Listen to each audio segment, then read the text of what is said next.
Je vous invite à ouvrir votre Bible à ce passage que nous avons lu dans Actes chapitre 20. Acte 20. Je vous ai déjà dit, c'était lors de la prière, qu'hier on a eu une réunion des responsables d'églises évangéliques pour la Loire-Atlantique et nous avons eu le plaisir d'entendre parler de deux nouvelles églises qui se sont implantées récemment à Nantes et puis de 5 projets d'implantation qui sont en cours. J'avais écrit 3 dans ma prédication, mais en fait il y en avait 5.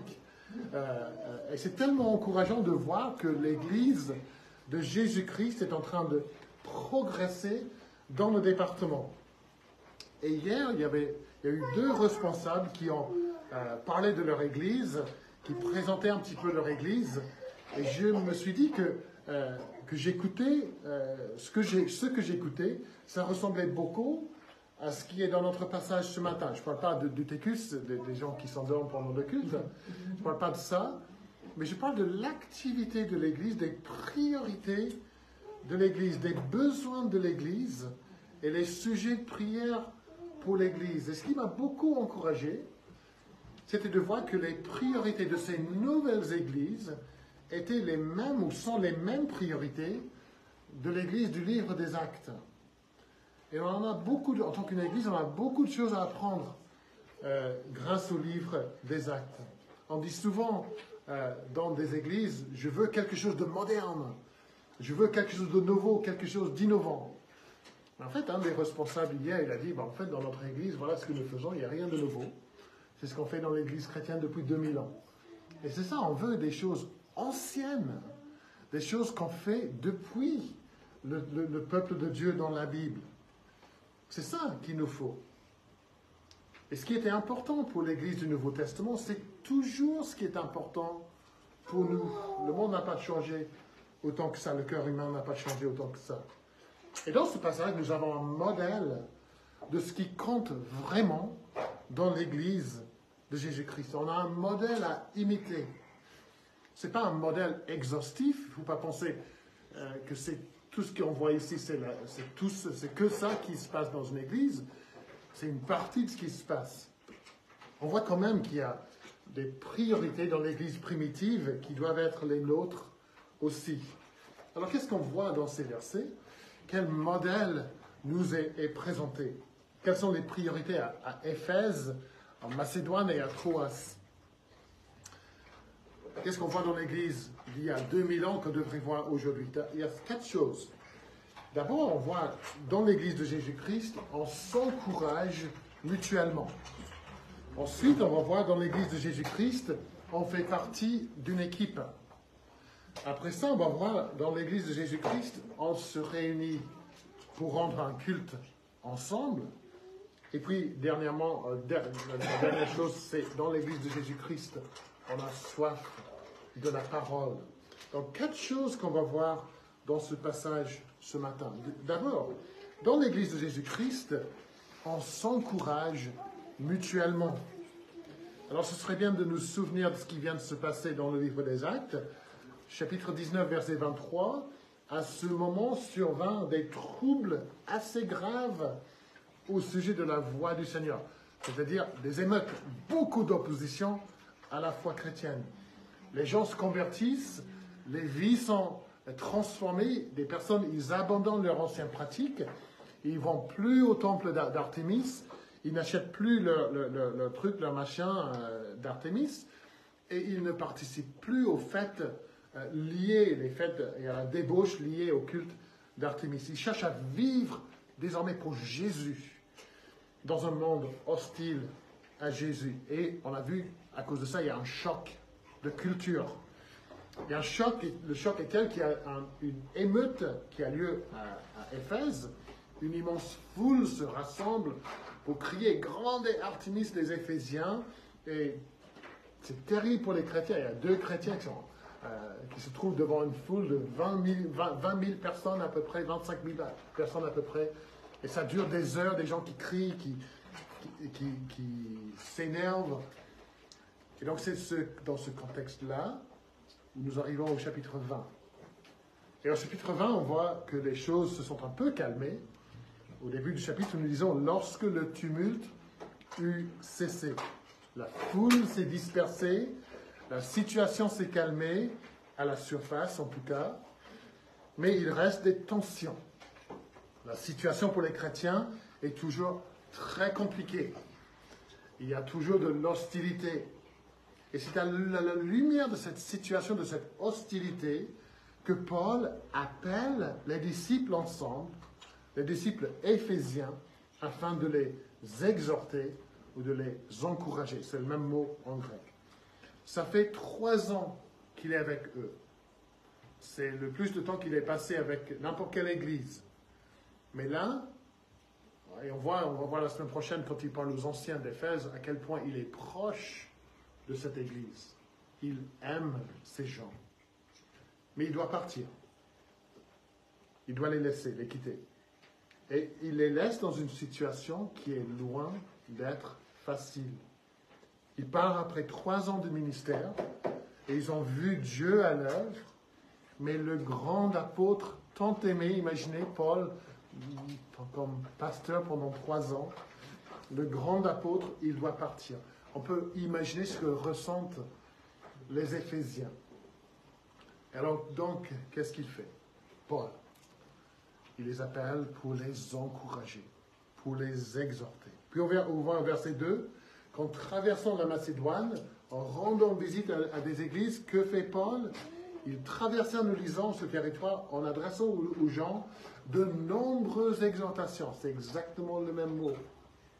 Ce verbe exhorter ou encourager se trouve près de 100 fois dans le Nouveau Testament, avec 2 significations principales. Exhorter et réconforter. Ça, c'est les 2 sens principaux. Donc, c'est ce qu'on fait pour les gens découragés. Les gens inquiets, fatigués. Vous en connaissez, des gens comme ça? C'est ce qu'on fait pour celles et ceux qui passent par des épreuves écrasantes. Vous connaissez ces gens qui passent par des épreuves? C'est ce qu'on fait pour les gens qui subissent de l'opposition à leur foi. Je pense qu'on en connaît. On les exhorte, on les réconforte, on les encourage. Et si ce verbe se trouve 100 fois dans le Nouveau Testament, qu'est-ce que cela nous montre à votre avis? Cela nous montre que l'encouragement, l'exhortation devrait faire partie intégrante de l'expérience normale du chrétien. Nous vivons dans une société qui est hostile à Jésus-Christ. C'est comme un désert spirituel. Et c'est un lieu aride et hostile où nous nous trouvons jour après jour. Et donc on a besoin des moments rafraîchissants d'encouragement.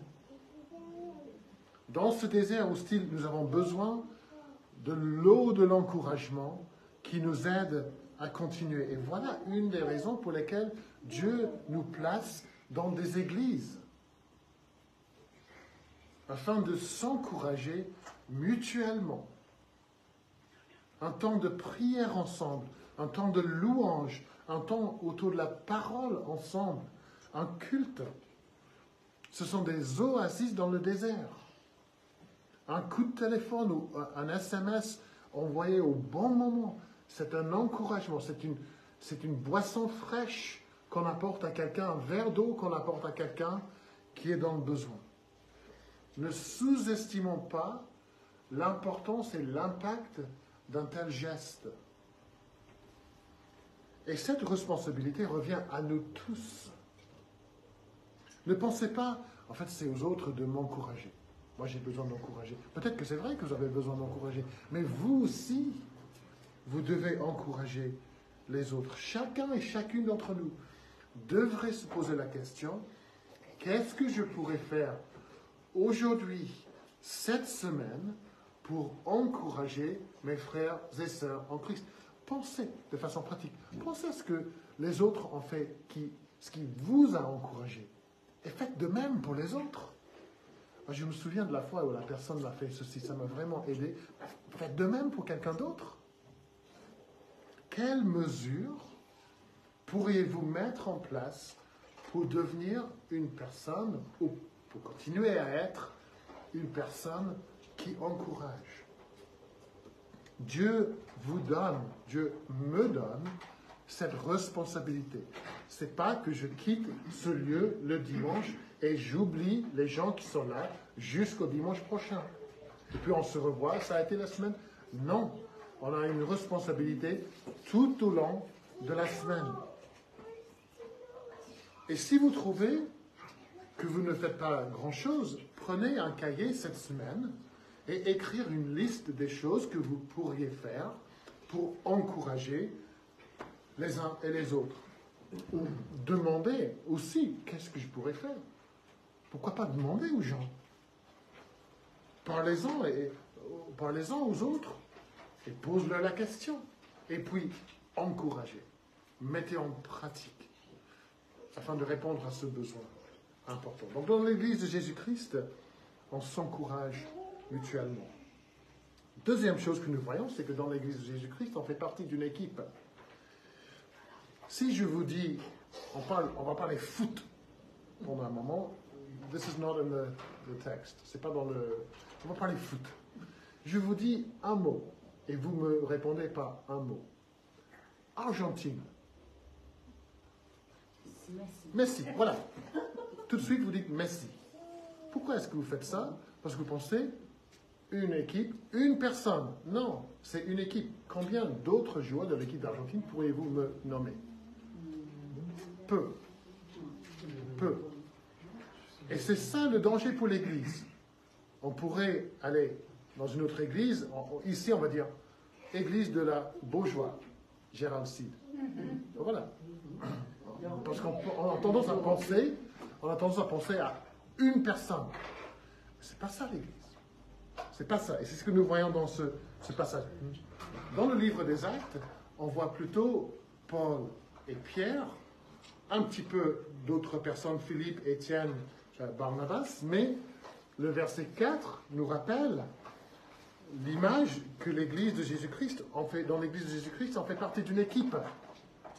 Pour utiliser une image biblique, l'Église est un corps, c'est le corps de Jésus avec plusieurs membres qui ont tous un rôle à jouer. Donc, dans le verset 4, on a toute une liste de personnes, des noms que nous reconnaissons, par exemple comme Timothée, ça on reconnaît, qui est mieux connu, mais il y a aussi Gaius et Aristarque qui étaient mentionnés au chapitre 19, mais les autres, on ne les connaît pas.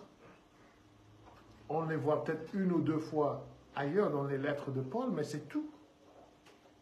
Certains, c'est la seule fois où on entend parler d'eux. Mais Dieu, dans sa sagesse, il choisit d'en parler ici dans sa parole. Il choisit de nous montrer que l'œuvre de l'Église de Jésus-Christ, ce n'est pas une personne qui fait.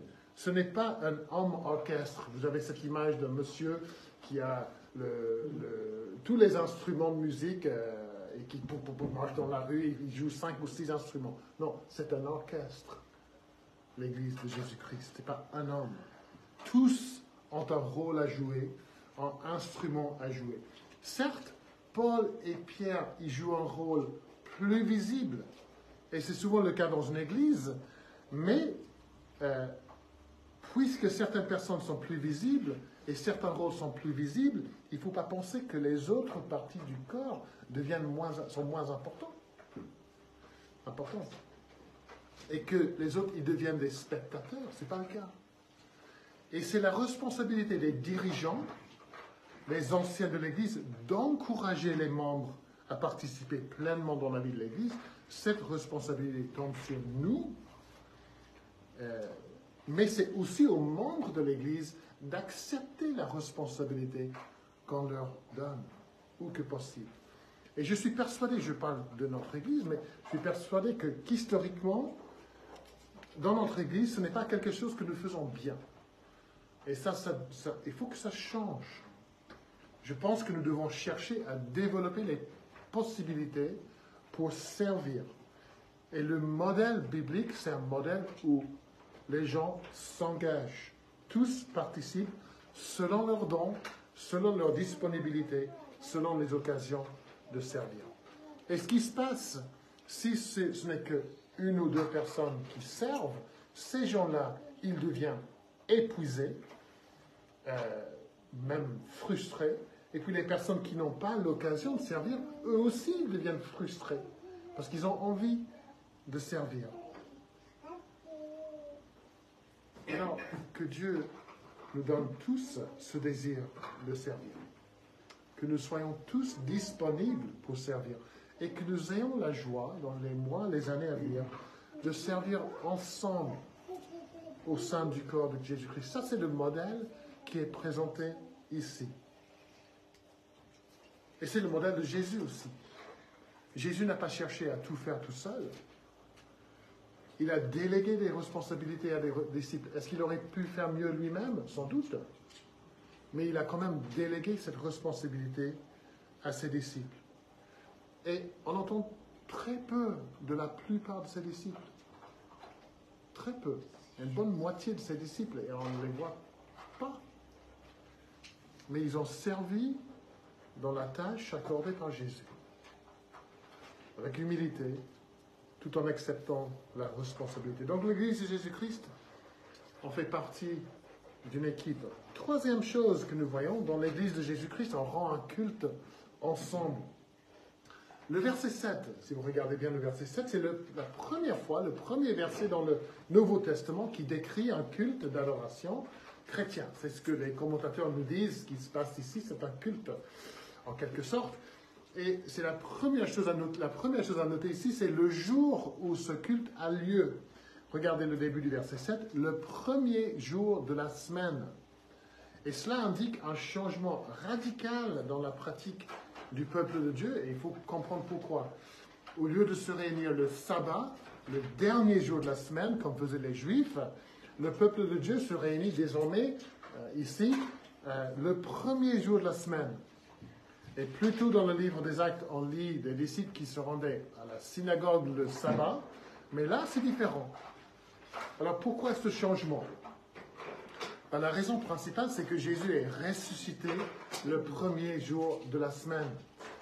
Et donc, au fur et à mesure de l'histoire de l'Église, le premier jour de la semaine a été adopté par l'Église chrétienne pour se réunir, pour rendre un culte d'adoration, pour célébrer la résurrection du Seigneur. C'est pour ça qu'à Pâques, on me pose la question, est-ce que vous faites un culte spécial pour Pâques, pour la résurrection? En fait, on fait ça chaque dimanche.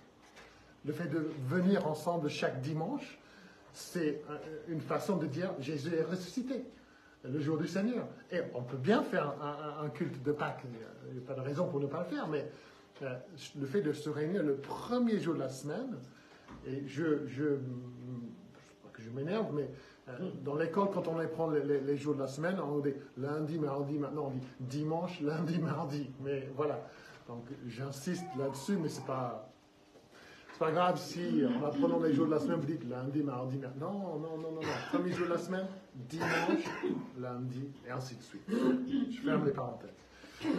Et donc, qu'est-ce qu'on fait ce premier jour de la semaine?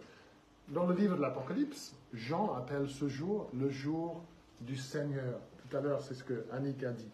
On a appelé ça le jour du Seigneur. C'est le jour qui appartient au Seigneur. C'est le jour donné par le Seigneur à son Église. C'est le jour où on se réunit pour célébrer le Seigneur, son œuvre de rédemption achevée. On se réunit pour adorer, pour louer le Seigneur, pour entendre ce que le Seigneur veut dire à son Église. Et le jour du Seigneur, c'est aussi un jour où on jouit de la communion avec le peuple du Seigneur. Et dans ce cas, à Troas, il y a la fraction du pain, on voit ça au verset 7, et ensuite au verset 11. Et donc les commentateurs nous disent que Luc, il parle de la Sainte Seine, mais aussi d'une agape, un repas convivial, un repas entre les membres de l'Église. Et donc la Seine, c'est pour commémorer la mort du Seigneur, le jour du Seigneur. Et ça nous parle de la communion fraternelle entre le peuple du Seigneur. Et donc tout ça pour nous dire que le jour du Seigneur nous permet non seulement de rendre un culte d'adoration à Dieu, mais aussi de jouir des moments de communion fraternelle avec le peuple de Dieu. Le jour du Seigneur est une occasion de passer du temps avec le Seigneur et avec son peuple. Et c'est ce qui se passe à Troas. Écoutez ce que dit Raphaël Charrier dans son livre « Vivre pour Jésus » sur le culte. On parle de ça, le culte le dimanche dans l'Église. Je cite. « C'est Dieu qui nous convoque le dimanche. Il nous invite à sa rencontre pour qu'en Église, par l'assistance de son esprit, nous l'adorions en lui offrant ce qui lui plaît. Nos cœurs qui trouvent leur repos et leur joie en lui. » Il continue. « Pour tous les éléments du culte, Dieu se révèle à l'Église. Il la restaure, la conforte, l'unit, la console, l'édifie et l'équipe. » Voilà pourquoi on se réunit. Pour qu'elle soit transformée à l'image de Jésus et le serve dans le monde. On vient ici afin que Dieu puisse faire une œuvre parmi nous. Ensemble, il continue, nous adorons. Ensemble, nous luttons contre le péché. Ensemble, nous nous encourageons et nous édifions. Ensemble, nous nous réjouissons et ensemble, nous pleurons. Fin de citation. Et tout cela lors d'un culte que nous offrons ensemble à Dieu. Quel privilège Dieu nous donne en nous convoquant le jour du Seigneur. Et je vous encourage de tout mon cœur de faire du culte le jour du Seigneur une activité non négociable dans votre agenda hebdomadaire. Organisez votre semaine, organisez vos déplacements, organisez vos activités, organisez même votre samedi soir. Organisez vos fêtes de sorte que vous donniez à Dieu de votre mieux le dimanche au culte. Je dis ça aux parents aussi. Montrez à vos enfants que l'adoration collective de Dieu avec le peuple de Dieu, c'est l'activité principale pour la famille dans la semaine. Parlons du privilège qui est le nôtre. Le psalmiste dit, on va chanter tout à l'heure, « Je suis dans la joie quand on me dit, allons à la maison de l'Éternel. » Dieu nous invite. Jésus, le Fils de Dieu, il nous convoque. Prêche la parole que nous avons, où nous nous réunissons régulièrement. Il y a plusieurs pasteurs de Nantes et de Rennes. Nous travaillons ensemble pour s'encourager dans la prédication de la parole. Et souvent, on discute ensemble sur les meilleures pratiques, la meilleure façon de prêcher, et puis aussi la durée idéale d'une prédication. Moi, j'essaie de viser entre 30 et 35 minutes. Je sais qu'aujourd'hui, ça sera plus long. Mais il y a un autre pasteur dans le groupe qui dit, pour moi, c'est 1 heure minimum. Paul, c'était beaucoup plus longtemps. La Bible ne nous dit pas combien de temps il faut prêcher, pendant combien de temps il faut prêcher. Et donc, il y a une certaine liberté donnée au pasteur de juger selon le groupe, selon le temps qu'il fait, selon la situation, ce qui est approprié pour son Église. Mais dans le verset de ce passage, je ne pense pas que Paul se limite à 35 minutes, ou même à 1 heure. Le verset 7 nous dit que Paul prolongea son discours jusqu'à minuit. Je ne sais pas à quelle heure ils ont commencé. Le verset 9 le répète, Paul prolongea l'entretien. Et puis au verset 11, après l'incident avec Eutychus, nous lisons, il parla encore assez longtemps jusqu'à l'aube. Luc nous donne ici une description de ce qui se passe lors de cette réunion. Et nous ne devons pas lire ce passage en pensant Dieu veut que chaque prédication dure 3 heures ou 4 heures. C'est pas ça. C'est pas le but du passage. Mais ce passage nous montre clairement, c'est que l'Église à Troas a une soif de la parole de Dieu. Une soif insatiable pour l'enseignement de la parole de Dieu. Les fidèles sont prêts à passer des heures à écouter Paul enseigner la parole. Ils ont la chance d'avoir peut-être après Jésus, le meilleur prédicateur et meilleur enseignant de la parole n'ait jamais vécu. Et le verbe s'entretenir qui est utilisé ici pourrait être traduit dialoguer. Ça veut dire que Paul enseigne, mais aussi qu'il répond à des questions. Donc, ceux qui écoutent, ils posent des questions afin de mieux comprendre ce que Paul dit. Ils veulent creuser plus loin. Ce n'est pas qu'ils sont passifs, ils veulent écouter et suivre ce que Paul enseigne. Ce passage ne veut pas dire que je dois annoncer que mercredi prochain, l'étude commencera à 20h30 et finira à 3h du matin. C'est pas ça. Mais ça nous pousse à poser la question quand même, quelle place la parole de Dieu occupe-t-elle dans la vie, dans notre vie, la vie de l'Église et la vie de ma famille et ma vie à moi? Avons-nous cette même soif de la parole de Dieu? Avons-nous ce même désir de profiter au maximum de l'enseignement de la parole?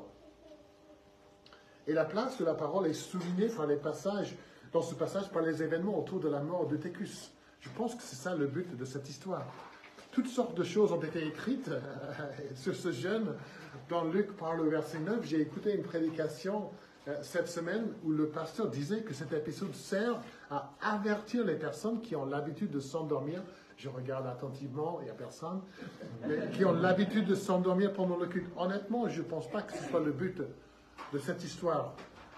Il n'y a pas de reproche adressé à Eutychus. Il n'y a rien qui indique que sa mort soit un jugement de la part de Dieu. C'est plutôt le contraire, parce que si c'était un jugement de la part de Dieu, pourquoi Dieu a-t-il ressuscité après?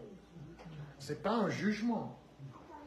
Le culte a lieu le soir, c'est dans une pièce bien chauffée. Paul, pendant longtemps, c'est un garçon, c'est normal qu'il ait sommeil. Et je pense que nous pouvons tous identifier avec lui-même ce matin. Ce n'est pas mentionné ici pour avertir des gens qui ont l'habitude de s'endormir. Luc, il raconte cet épisode pour nous montrer la façon presque banale dont l'Église et Paul réagissent. En quelques lignes au verset 10, Luc décrit comment Paul se penche sur le garçon, il le prend dans ses bras et la vie revient dans son corps. Regardez le verset 11, regardez ce qui se passe tout de suite après. Quand il fut remonté, c'est fini le miracle, quand il fut remonté, il remplit le pain, il mangea et il parla encore assez longtemps jusqu'à l'aube. Après quoi, il partit. Miracle oublié, pour lui. Paul réanime un jeune garçon mort, il remonte dans la pièce, et dit, alors qu'est-ce que je viens de dire? J'étais où là dans le passage? C'est comme si le miracle, ça n'a pas d'importance. Luc veut souligner que pour Paul, la parole est de loin plus importante que les miracles. Le miracle confirme l'autorité de Paul. Il ne faut pas que le miracle serve à distraire l'Église. Le miracle est d'importance secondaire. La priorité, c'est la parole. Et donc, pour nous, ne cherchons pas ce qui est spectaculaire pour nourrir notre foi. Nous recherchons la parole. Dans l'église à Troas, on a soif de la parole de Dieu. Encore et encore, nous voyons ça dans le livre des Actes, la place centrale de la parole dans la vie de l'église, dans la vie des chrétiens. Et voici encore une exhortation, que nous soyons attentifs à la lecture, à la prédication de la parole, que nous réfléchissions à ce que nous entendons. Par désir d'aller plus loin, que nous posions des questions. Moi, j'adore à la fin du culte quand les gens me posent des questions. Qu'est-ce que ça veut dire? J'adore ça. Ça montre une soif d'aller plus loin. Il y a la possibilité en semaine d'étudier la parole de Dieu ensemble, soit en présentiel, soit par Internet. Profitons-en. J'ai constaté récemment qu'on est de plus en plus nombreux au culte le dimanche, mais on est de moins en moins nombreux le mercredi soir. Donc, je vous encourage, si c'est possible, d'organiser votre temps afin que vous puissiez venir. Je sais que ce n'est pas possible pour tout le monde, mais si c'est possible, venez pour profiter. On a vraiment beaucoup profité de cette étude du livre pour Jésus.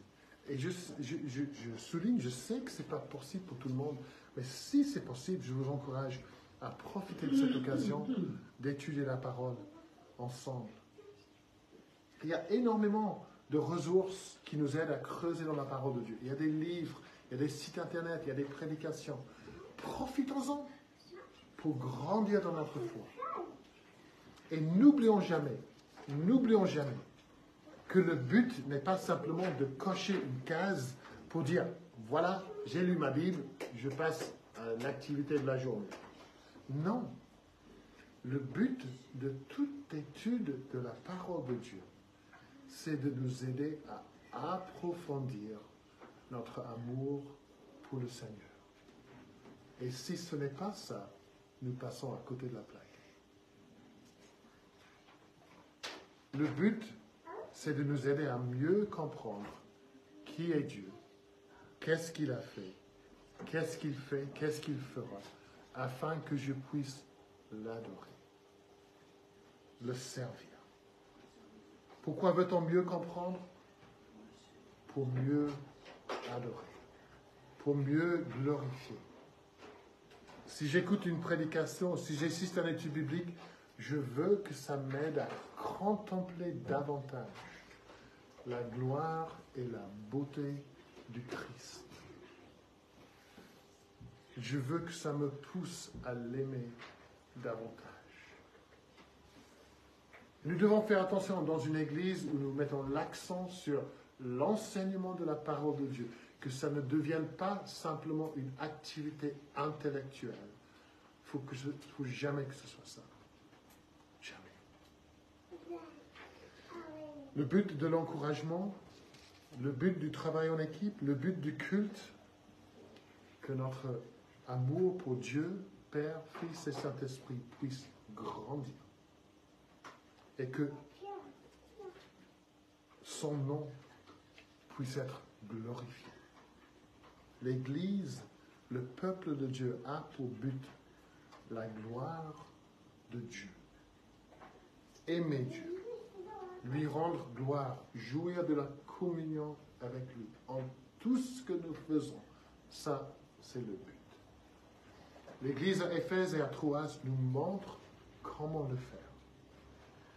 Et que Dieu nous aide, nous tous, à nous donner à cette tâche avec joie, avec reconnaissance et avec un amour profond pour le Seigneur. Amen. Amen.